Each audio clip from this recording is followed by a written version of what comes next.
சென்னை ஹவுரா இடையே அம்ரித் பாரத் ரயில் சேவை தொடங்கப்பட இருப்பதாக தகவல் வெளியாகியிருக்கிறது.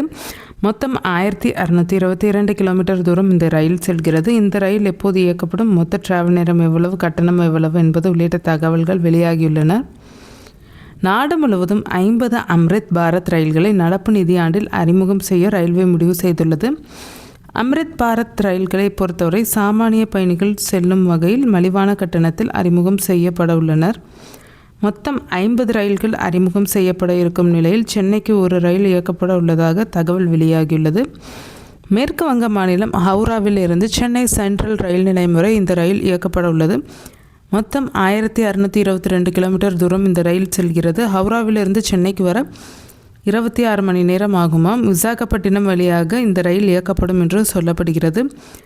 கராக்பூர், பலேஷ்வர், பத்ரா, கட்டாக், புவனேஸ்வர், குர்தா ரோட் சந்திப்பு, விஜயநகரம், விசாகப்பட்டினம், ராஜமுந்திரி, விஜயவாடா சந்திப்பு, தெனாலி சந்திப்பு, ஓங்கோல் மற்றும் கூடூர் சந்திப்பு உள்ளிட்ட ரயில் நிலையங்களில் இந்த ரயில் நின்று செல்லும் எனவும் ரயில்வே வட்டார தகவல்கள் கூறுகின்றனர்.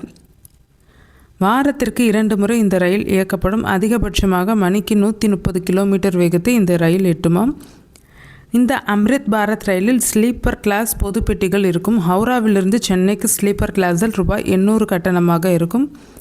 ஹவுராவில் இருந்து 10 மணிக்கு புறப்பட்டு மறுநாள் மதியம் 1 மணி அளவில் சென்ட்ரலுக்கு வந்து சேரும் எனவும், மறுமார்க்கத்தில் சென்னையிலிருந்து மாலை 6 மணிக்கு புறப்பட்டு ஹவுராவிற்கு அடுத்த நாள் இரவு 8:30 மணிக்கு சென்று அடையும் என்று சொல்லப்படுகிறது.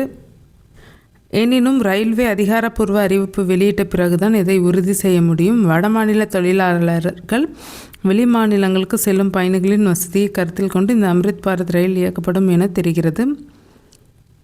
ஏசி வசதி இல்லாத முன்பதிவு பெட்டிகள் மற்றும் பொது பெட்டிகளுடன் கூடிய அம்ரித் பாரத் ரயில்கள் உத்தரப்பிரதேசம், பீகார், கர்நாடகா உள்ளிட்ட மாநிலங்களில் இயக்கப்பட்டு வருகிறது.